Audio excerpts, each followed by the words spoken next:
Assalamualaikum teman-teman. Nah, kali ini kami dari kelompok 7 yang beranggotakan Irma Wulandari dan Hisma Maula Umadatul Aziroh akan menjelaskan mengenai topik pertama, yaitu beriman kepada kitab-kitab Allah.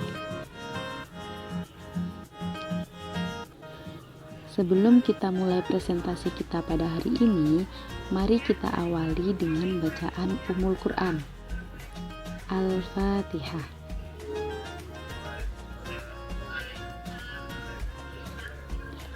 Pada materi kali ini, kami memberikan subbab tema, ada 3 subbab tema.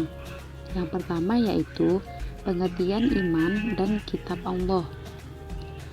Yang kedua yaitu kitab yang Allah turunkan dan Rasul yang menerimanya. Dan yang terakhir adalah hikmah beriman kepada kitab Allah.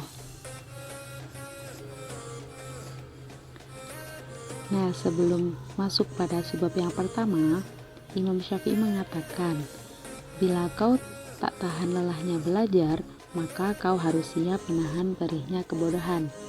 Jadi, kalau kalian tidak ingin bodoh, maka kalian harus rajin-rajin belajar. Langsung saja ya. Untuk subbab tema yang pertama, yaitu pengertian iman dan kitab Allah. Pengertian iman berasal dari kata kerja yaitu amana yu'minu, yang artinya percaya atau membenarkan. Sedangkan kitab Allah adalah catatan-catatan yang difirmankan oleh Allah kepada Nabi dan Rasul.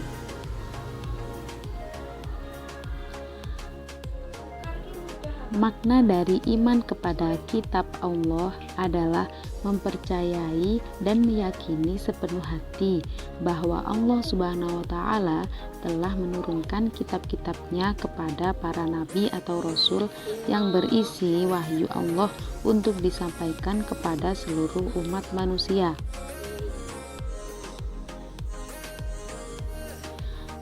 Selanjutnya, ada 3 tingkatan dalam beriman kepada kitab Allah, yaitu yang pertama qotmil, artinya hanya membaca kitab saja. Yang kedua tartil, membaca dan memahami.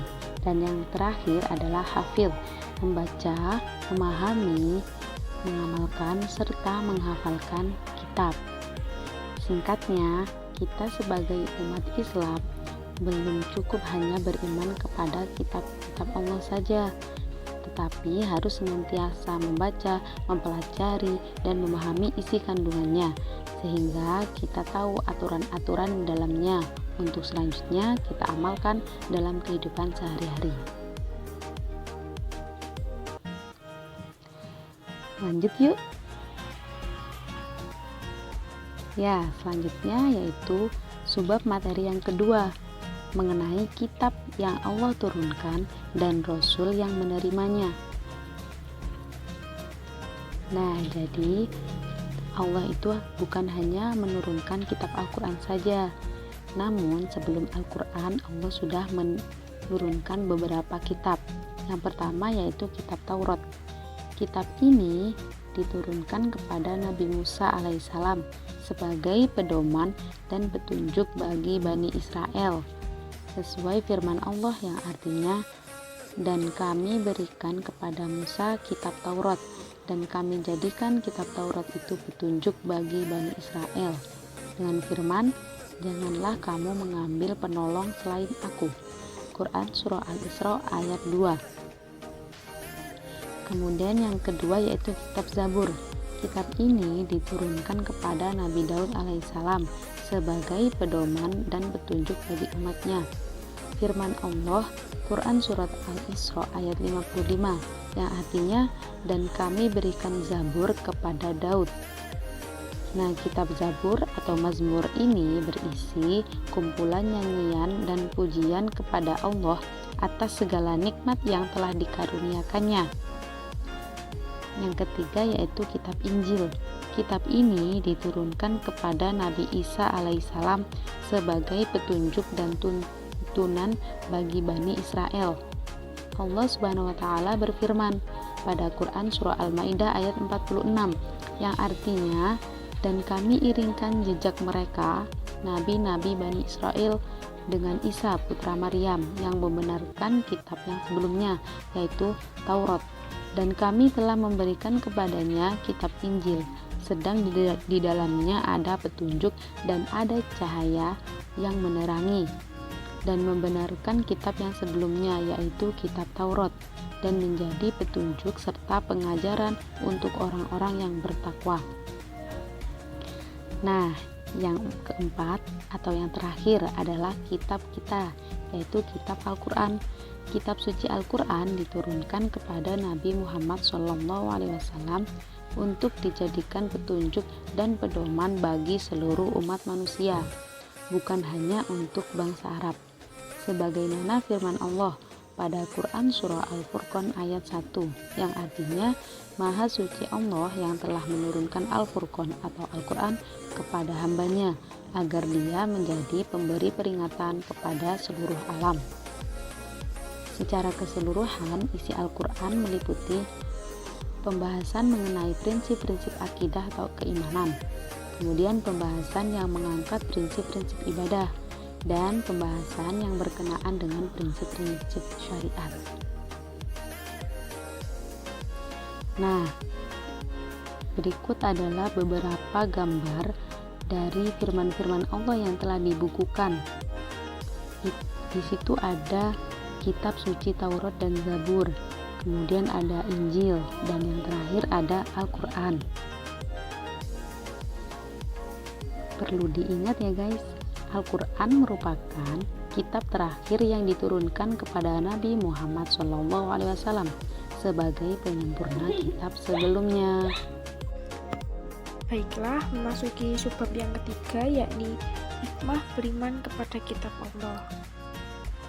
Yang pertama adalah meningkatkan keimanan. Di sini, seseorang yang beriman kepada kitab Allah akan meningkat imannya kepada Allah yang telah mengutus para rasul untuk menyampaikan risalahnya. Yang kedua, hidup menjadi lebih tertata. Kenapa kok menjadi tertata? Ketika hidup manusia karena adanya hukum yang bersumber pada kitab suci. Jadi kitab suci ini kan berisi sumber-sumber hukum. Maka manusia akan lebih tertata hidupnya karena mengacu pada hukum-hukum yang ada dalam kitab tersebut. Yang ketiga adalah menambah motivasi dalam beribadah. Jadi, seseorang yang beriman kepada kitab Allah akan bertambah motivasinya untuk beribadah dan menjalankan kewajiban-kewajiban agama seperti yang tertuang dalam kitab suci tersebut. Yang keempat adalah terjaga ketakwaannya. Kenapa terjaga ketakwaannya? Karena ketika seseorang tersebut beriman kepada kitab Allah, orang tersebut akan selalu menjalankan perintah Allah dan menjauhi semua larangannya, seperti yang telah tertuang pada kitab Allah tersebut. Baiklah, kiranya sampai itu saja presentasi yang dapat kami sampaikan. Terima kasih, mohon maaf apabila ada kurangnya, dan apabila ada pertanyaan bisa ditanyakan di grup WhatsApp. Terima kasih. Wassalamualaikum warahmatullahi wabarakatuh.